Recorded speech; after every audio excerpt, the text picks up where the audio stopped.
Pushkin. How did you get into writing about raccoons? I got into writing about raccoons because they started breaking into my supposedly raccoon-proof green bin in Toronto. I'm talking with intrepid investigative reporter for the Toronto Star, Amy Dempsey-Raven. Typically, she covers police wrongdoing, child welfare, controversial homicides.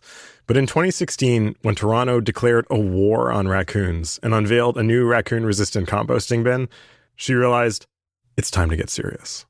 The mayor came out on this garbage truck and made all of these promises. And I thought to myself, I'm going to keep an eye on things here. This raccoon-resistant bin cost the city 31 million Canadian dollars. But Toronto is known as the raccoon capital of the world. Theoretically, it's a point of pride, but it's a little more complicated than that. If a race of Martians took over your city, would you call it the Martian capital of the world? Only if you'd already admitted defeat. My first job after graduating was in Toronto, and I had a group house. Local man, Malcolm Gladwell. I did not grow up in raccoon country, so I had no idea. Something was making a racket so loud and all night. Like, when I say all night, I mean without stopping. From the moment I went to bed to the moment I woke up, I couldn't sleep. And I went, a couple of my friends were from Toronto, and I was like, what is going on? They're like, oh, it's raccoons. Like, for them, it was like, oh, yeah, it's just like, that's the deal here. That was about 40 years ago. Things have gotten much, much worse. Doesn't get any more Toronto than this. A raccoon inside a supermarket here. Raccoons in the garbage. Raccoons on the train. Oh my God. Raccoons on the back deck. Time to go down, buddy. Time to go down. You can't stay on this deck anymore. It's your eviction day. Raccoons have taken over the attics in a whole street of houses and refuse to leave. They brought traffic to a screeching halt on Toronto's highways and just stood there. They figured out how to open doors to houses and refrigerators and stood on top of countertops, leftovers in their paws, staring at freaked out homeowners as if to say, if I wanted you here, I would have rung the bell. Hence, the pricey raccoon-resistant bins, which surely no raccoon would be able to open. Soon after the rollout, we began hearing reports that raccoons were outsmarting the bins.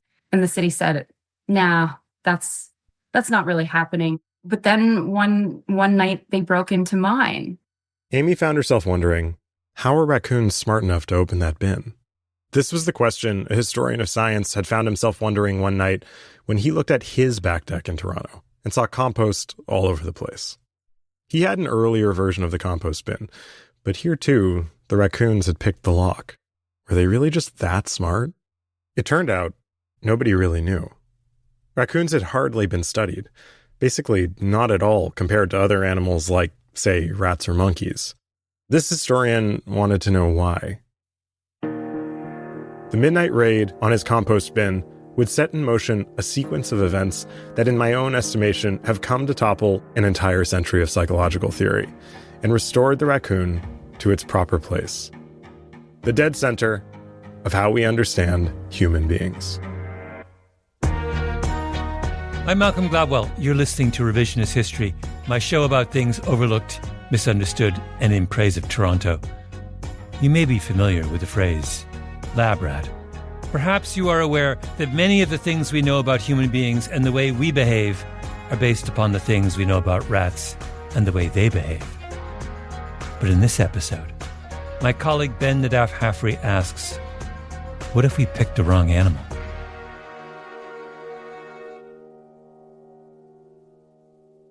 Many historians of science will write about the greats. Einstein, Freud, Oppenheimer, the kind of research project not usually begun while scooping up trash in your bathrobe on your back deck in Toronto. But Michael Pettit's always gotten into things sideways. I have almost never written about kind of the dominant people in the field. I personally find myself attracted to the misfits. Pettit is a historian of psychology at York University in Toronto. I woke up one morning and, of course, the compost is all over the deck. I'm scooping it up because the raccoons could very easily get into the lock. And as a historian of psychology, I asked myself, I wonder if anyone ever used a puzzle box with raccoons. They seem really good at it. Pettit knew all about scientists putting rats in mazes and puzzly cages. The mainstream stuff. Who cares? But in all his studies, he had never heard of a raccoon in a puzzle box. And yet here on his deck was evidence that they were basically able to outsmart any human system. This raccoon seemed very adept at doing locks, and so I was just curious. Michael was curious for good reason, not just because of the locks situation. We've basically never known quite what to make of raccoons. You know, they aren't primates, but they're also not rodents. So there's something about them that they sort of take on this role as kind of this intermediary species. There's this reputation of the raccoon for being this cunning, intelligent trickster. For a while, there wasn't even consensus on how exactly they evolved. The famous naturalist Carl Linnaeus called them Ursus loder, or washer bear, because they liked to rinse their food in water, and he thought they descended from bears. Now, for any true raccoon fans out there, I should note that yes, they aren't actually washing their food. They basically see with their paws, and their paws are more sensitive in the water. This, by the way, is the instinct behind that amazing Japanese TV show where they gave a raccoon cotton candy, which the raccoon dutifully washed until it vanished. But no, they're not washing, and they're not bears. When Christopher Columbus first set foot in the New World, he remarked upon its, quote, clown-like dogs, to which the people of Italy said, Chris, what the hell are you talking about? Until centuries later, another naturalist realized, oh, he's talking about raccoons. They're their own thing. They, in some ways, seem to be above the rodents and maybe even our carnivores. Pettit went looking for a history of raccoon science, specifically about people investigating their intelligence, and found basically nothing. A handful of scientists, and one slim volume in particular, from 1907, titled Concerning the Intelligence of Raccoons. It was written by a man named Lawrence Cole, frontier raccoonist. So Lawrence Cole, in a lot of ways, is a nobody. He's not someone, if you go to a history of psychology textbook and pull it off the shelf, he's not someone that's particularly remarkable. Lawrence Cole had done his graduate work at Harvard and was part of a psychological movement that studied animals to understand humans. In the 19th century, psychology had largely been based on what people said about how they felt, which was not super reliable. So why not instead observe how animals behave and just extrapolate up the chain from there?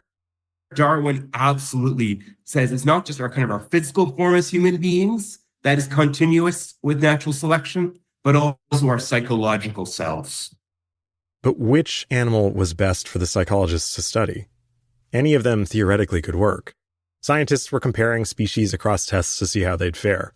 People had studied chickens, dogs. Cole's advisor liked the idea of studying monkeys, but monkeys are super expensive.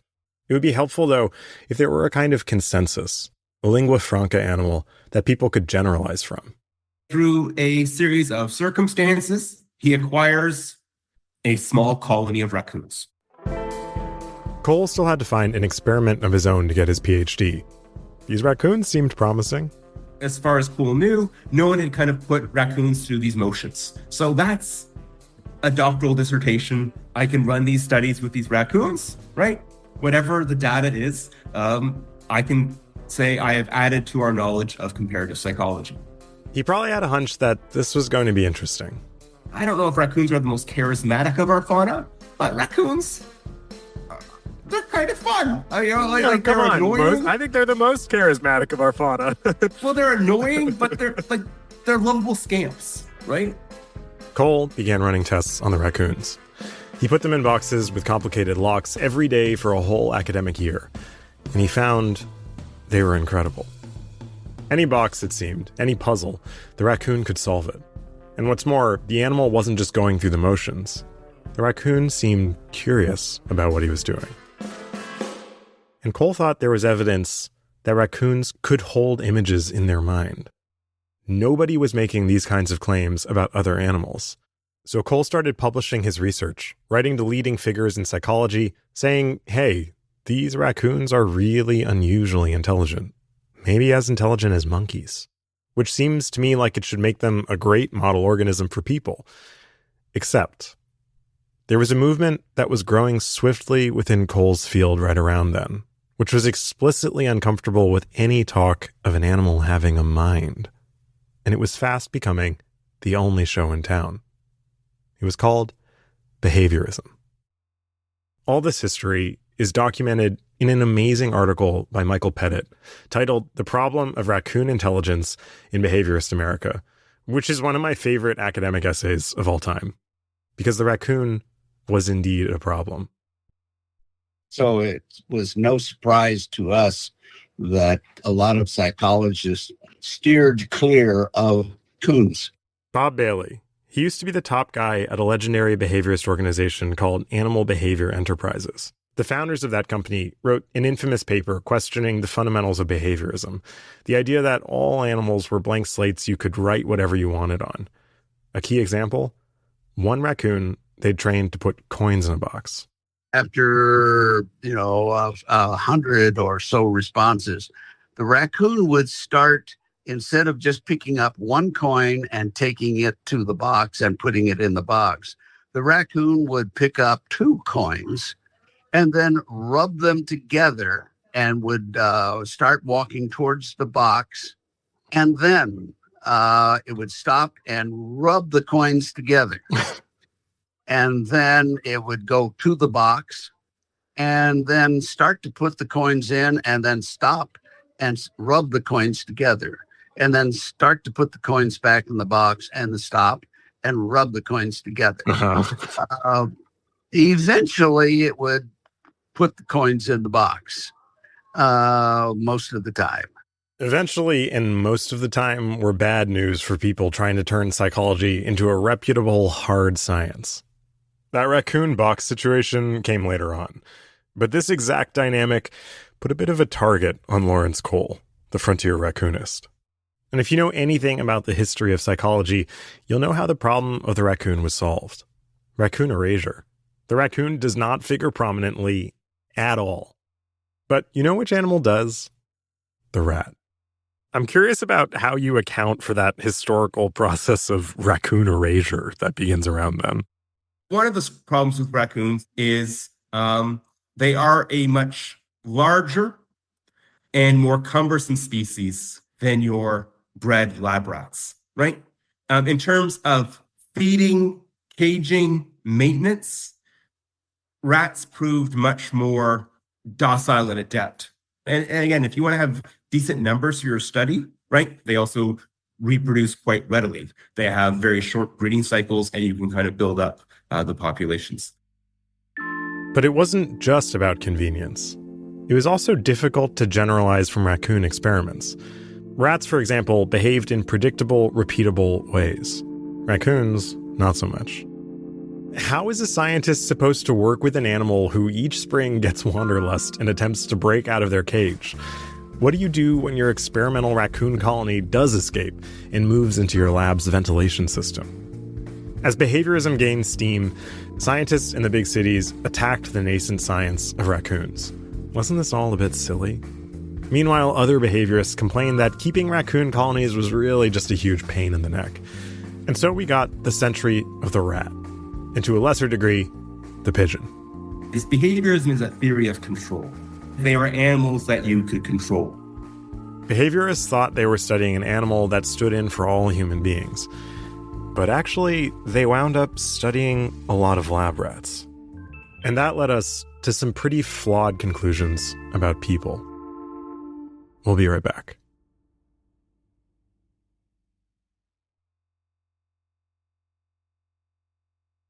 For a little while now, I've been interested in how the lab rat has shaped our understanding of human beings. Rats are all over the history of psychology. Rat studies of depression, rat studies of cooperation, rat studies of rationality. Think about the way we speak. Rat in a maze, the rat race, mall rat, gym rat, smell a rat, a rat's nest. It's all rats all the way down. I figured if anyone could tell me about how exactly this all came to be, it would be one of the leading rat behavioral researchers in the country, Dr. Kelly Lambert at the University of Richmond. For most of psychology, it's just they were the only show in town. If you wanted to do research with an animal model, when I was in graduate school at the University of Georgia, this is what we had. That was the only animal model you had. Lambert loves rats. She's written a book called The Lab Rat Chronicles. A neuroscientist reveals life lessons from the planet's most successful mammals. She's particularly famous for experiments where she taught rats to drive cars, which, if we're being honest, is really why I'd gone to Richmond. So the idea was to train them. You get in the car, you get a Fruit Loop. Sit here, you get a Fruit Loop. But early on, it was amazing that they seemed to learn the concept of driving. So once we shaped them and they learned to press the right lever to go right, they seemed to automatically know to press the left one to go left. If you've seen Stuart Little in his red convertible, you're not even half prepared for the image of a lab rat hunched over the dashboard on what appears to be a monster truck, just careening towards a bunch of Fruit Loops. Lambert loves working with her rats. But lately, she's also been questioning how the rat became the be-all, end-all for understanding human beings. I don't think they made a decision about which model organism should we use. The rat was already on board for biomedical research, so it's practical to use the rat. Basically, it's the lab rat industry. There was a whole factory line system around producing lab rats via mass inbreeding, premised on the fantasy that the inbred rats were basically interchangeable with one another. They bred brothers and sisters for 20 generations. Their intention was the animals to be as close to clones as possible. And then whatever your manipulation was, diet, stress, movement, or whatever, they felt confident that if they saw a difference between the experimental group that got it and the control group that didn't, that variable was the influential variable. This was all taking off around the time Lawrence Cole's work with raccoons was being cast aside. That kind of inbreeding helped create rats who were much more docile and easier to control than wild rats, and certainly than raccoons, which meant it gave the behaviorists easier, more reliable data. And then it just took off. Soon, a prominent psychologist described the field as being infected by a plague of rats. Millions of dollars poured into rat studies.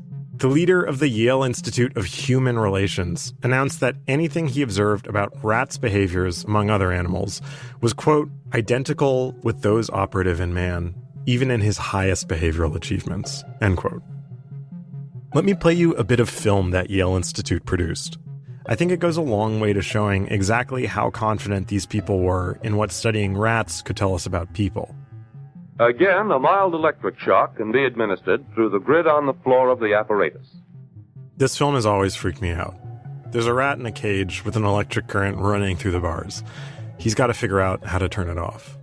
This time, it can only be turned off by rotating a wheel. The satiated animal starts responding as soon as a drive is supplied. The whole time that tone is sounding, the rat is just frantically scrambling around his cage, trying to figure out how to make it stop. Then he starts pawing at a wheel, and it turns off. The drive produced by electric shock is stronger than hunger. It turns out zapping a rat is a good way to get it to do anything, including violence. Responding to another animal by striking him can also be learned. All he needs is a little motivation. If you could teach a rat to do anything, why not a person? Suddenly, the scary world of the 20th century began to seem a lot more manageable. Mass movements, Great Depressions, whatever. Just find the right set of incentives or punishments, and all of human behavior could be predicted and controlled. When you started comparing that behavior to humans at a slot machine or something, people, I think, started seeing humans as big rats or rats as little humans. I always say that we're not. We've got, 6,000 mammalian species, and we're going to pick one or two? Few people questioned the dominance of the rat at first. Why bother when it was working so well? This kind of thing has always bothered me on a gut level. I look in the mirror every day and I do not see a rat staring back at me, at least not since patching the hole in my bathroom wall. We aren't rats. I'm not saying we can't learn anything about ourselves from animals, but I am saying that you should never underestimate how many of the things we think we know about human beings are actually things we know about inbred rats with brains the size of grapes, kept in cages that sometimes electrocute you. And it's hard for me to think back about why didn't I question that? Or did I ask if there were other models? And it's just become lately that I've had so many of these, Kelly, what the heck were you thinking all these years? We built a science of human nature, and one of the strongest pillars was the lab rat. And who is the lab rat? He's crucially not the raccoon. The raccoon lets it all hang out. He's defiant, mischievous, crafty. If asked to participate in a scientific experiment, he will inquire about payment, then call in sick. Not the rat. The rat is hardworking by instinct, diligent.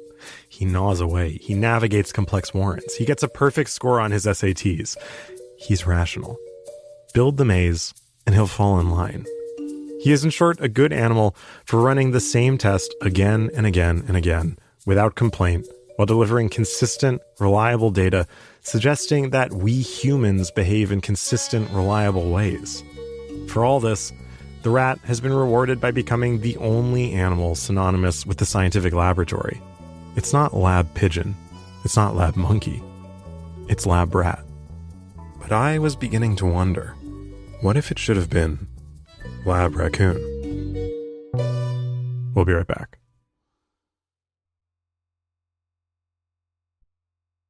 Some years ago, when Michael Pettit was working on his ingenious article about raccoon erasure, he took a colleague out to lunch, Suzanne McDonald, behaviorist and expert in animal cognition. He told her what he'd been learning about Lawrence Cole and the early raccoon studies.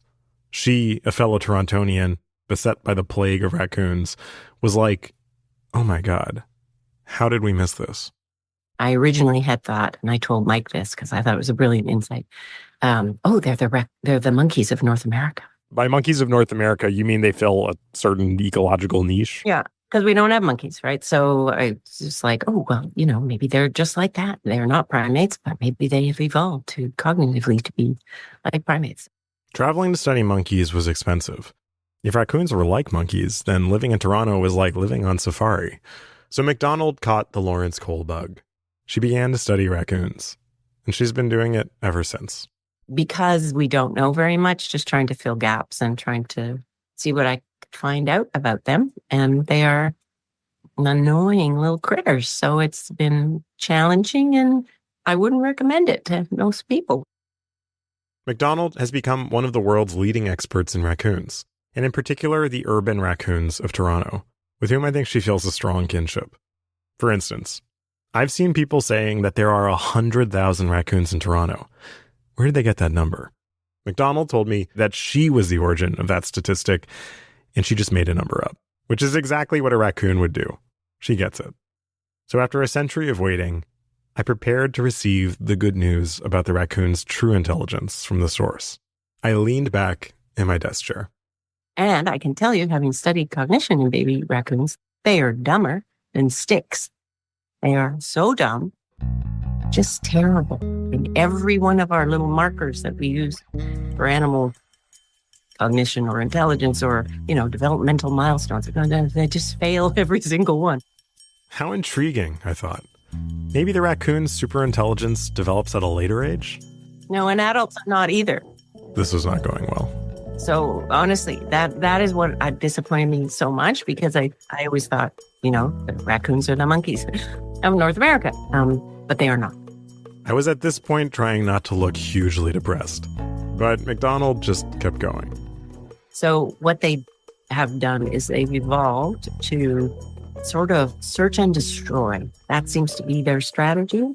Lots of species will search and destroy, and they find a thing and they break it, right? But there are other situations where you present them with a thing and you can see them looking at it and figuring it out. Yeah, raccoons don't do that. They're just like, what can I do to knock this over? What can I do to break this open? What can I do to get whatever it is I need to get? And they just leave destruction in their wake. So they are not sitting and thinking about things. They are all action, very little thought. Here, I should just say that there's a lot we still don't know about raccoons. And indeed, McDonald still gets a lot out of studying them too, especially the particularities of urban raccoons. But still, I had wondered about this question for years. Hearing that raccoons were morons, actually, was kind of a bummer in my book. But you know who was thrilled when I told him about it? That's precisely why there's such a better model for human beings. Again, local man, Malcolm Gladwell. They are clever, mischievous, vengeful, destructive, and profoundly stupid. That is humanity. We observe the raccoon and we think there is a kind of deep intelligence there that's fueling his behavior. And there isn't. The raccoon just wants to mess things up, right? And he's maniacal about it. He just wants to destroy. And he has a kind of surface cleverness that serves those destructive impulses. So when I look at the raccoon, I mean, do I need to say it?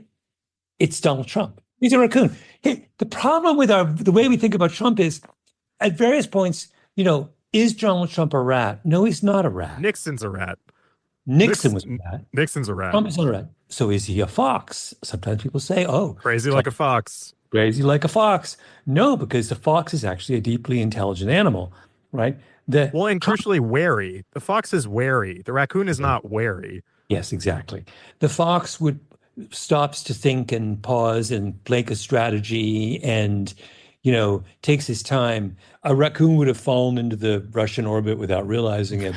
A raccoon, a raccoon would choose his running mates with carelessness and abandon. I mean, it's just like, it's all raccoon. It feels like to call Trump a rat is to completely misunderstand who he is. It's just a raccoon. He's going to scrape outside your window all night and create a racket and just know everyone else will be sleepless and groggy and he will be happy in the morning. There's also, I think, crucially, if we're going back to this kind of, did we pick the wrong model organism? What do we conclude about human beings if we think they're like rats? Rats are very hardworking. You give them a task and they will do it ad nauseum. Just they're happy to just keep getting the job done. They live in little warrens. You put a rat in a maze and knows exactly what to do, and it's kind of like fine being in a maze. Problem solvers. They're problem solvers. They're sort of cautious about new things. You talk to any exterminator, it's like very hard to get a rat to eat poison. Like they are very careful about what they eat, what risks they take. Raccoons are extremely disinhibited. They aren't wary at all. A raccoon can live to 20 in a lab. In the wild, they tend to live 2 to 3 years because they're just sort of like, what's that do? And then they just jam their fingers in a socket. And it's and that's the end of the raccoon. We built the world for rats, but we are functionally raccoons. And so we are dissatisfied with the rat world. But it is the fact that we have the rat world that has kept us from blowing it all up in our face so far. No, yes. What you never plan for in a world built on rats, on the rat model, is that someone, instead of trying to navigate the maze, just wants to burn it down. Yeah. That's the one thing. The rat's never going to do that. And the rat's never going to effectively commit a kind of institutional suicide. The raccoon just wants to destroy things. I did a complete 180 on this story. I started thinking that the rat model was a disgrace because I had rats all wrong. I see now it was kind of utopian. Every need could be anticipated, every behavior nudged, every outcome predicted, and every person satisfied. But there is no one animal model for human behavior. A rat's its own thing, a lab rat's its own thing, raccoons are really their own thing, and we're not one or the other. We're all of the above and something else. But these days it seems clear. We definitely did ourselves a disservice when we forgot about the raccoon.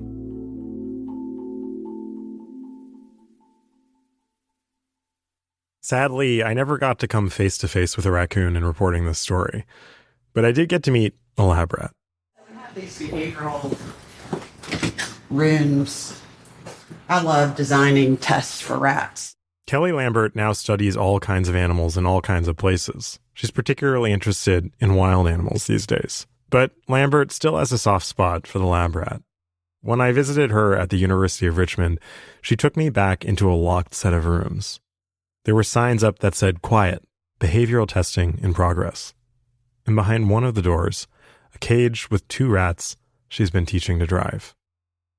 They're generally, like kittens. A wild rat, I have to suit up. It would bite my nose off. So they've been bred to be able to handle them easily. So if I'm looking at aggression or stress, this may not be the best model to use. I leaned closer to the rat. Lambert seemed to think he was showing an unusual interest in my microphone. So you're more interested in the novel than the food? They're more curious about the microphone. I wonder what it is about that. Actually, the rat was really grabbing at the mic, pulling it closer to its snout. Podcast rat. This is your first rat podcaster. It was really weird. He wasn't climbing on the mic. He was just yanking it right up to his face. Not something you would have predicted if you know about rats and how wary they are. A mystery. I felt like maybe that rat was trying to tell me something.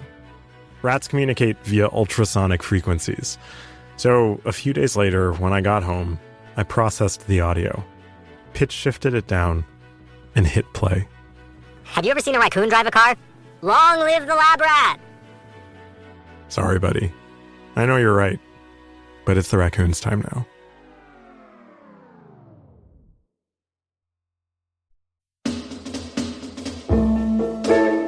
Revisionist History is produced by me, Ben Nadif-Hafrey, Lucy Sullivan, and Nina Bird Lawrence. Our editor is Karen Shakurji. Fact-checking by Annika Robbins. Original scoring by Luis Guerra. Mixing and mastering on this episode by Echo Mountain. Our executive producer is Jacob Smith.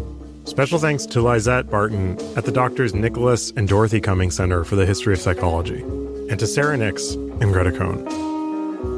I'm Ben Nadif-Hafrey.